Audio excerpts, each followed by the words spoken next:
রোজকার সিম্পল রান্নার মধ্যে আমি স্পেশাল কিছু অ্যাড করে থাকি।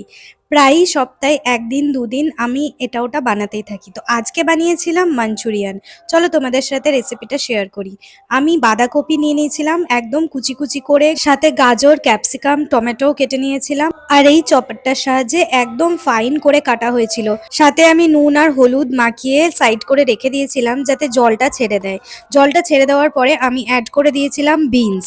সব খুব ভালো করে অ্যাড করে নেওয়ার পরে আমি মশলার মধ্যে নিয়ে নিয়েছিলাম আদা, লঙ্কা, রসুন, পেঁয়াজ কুচি আর কিউব কিউব করে ক্যাপসিকাম আর পেঁয়াজও নিয়ে নিয়েছিলাম। এরপর কেটে রাখা সবজিগুলোর থেকে জলটাকে ভালো করে নিংড়ে নিংড়ে সবজিটাকে আলাদা করে নিয়েছিলাম। একদম ফাইন হয়ে গেছিল। তার মধ্যে অ্যাড করে দিয়েছিলাম ৪ চামচ বেসন আর ১ চামচ কর্নফ্লাওয়ার। সাথে আদা আর লঙ্কা কুচি করে রাখাটাও অ্যাড করে নিয়েছিলাম। ভালো করে মেখে ছোট ছোট বলস বানিয়ে নিয়েছিলাম। মাঞ্চুরিয়ানের বলস যেরকম হয় সেগুলো আমি তেলে ভালো করে ভেজে নিয়েছিলাম। চাও তো তোমরা ডিপ ফ্রাইও করতে পারো, আমি ডিপ ফ্রাই করিনি। সব একটা একটা করে ভালো করে ভেজে নেবে এপাশ ওপাশ উল্টে, যাতে কাঁচা না থেকে যায়। কাঁচা থেকে গেলে কিন্তু মুখে পড়লে খুব খারাপ লাগবে খেতে।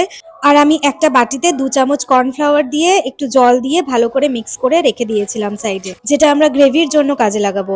এবারে গ্রেভিটা বানানোর জন্য ৩ চামচ ডার্ক সোয়া সস আর রেড সস নিয়ে নিয়েছিলাম, যেটা ভালো করে মেখে জল দিয়ে আমি এটাকেও সাইড করে নিয়েছিলাম। এবারে আমরা বানাবো গ্রেভিটা। গ্রেভির জন্য কড়াইতে যে তেলটা বেঁচে গেছিল সেই তেলের মধ্যে দিয়ে দিয়েছিলাম আদা, লঙ্কা, রসুন সব কিছু ভালো করে ভেজে নিয়েছিলাম আর পেঁয়াজ কুচিটা দিয়ে ব্রাউন করে নিয়েছিলাম।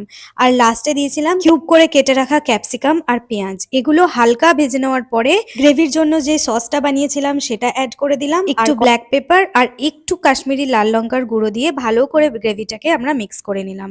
লাস্টে কর্নফ্লাওয়ারটা অ্যাড করে একটু ফুটিয়ে নিলাম যাতে খুব ভালো টেক্সচারটা আসে। মোটামুটি ৫ মিনিট ফুটিয়ে নেওয়ার পরে বলসগুলো দিয়ে দিলাম। মাঞ্চুরিয়ান বলসগুলো দিয়ে ১০ মিনিট ফুটিয়ে নামিয়ে দেওয়ার পরেই আমাদের ভেজ মাঞ্চুরিয়ান রেডি।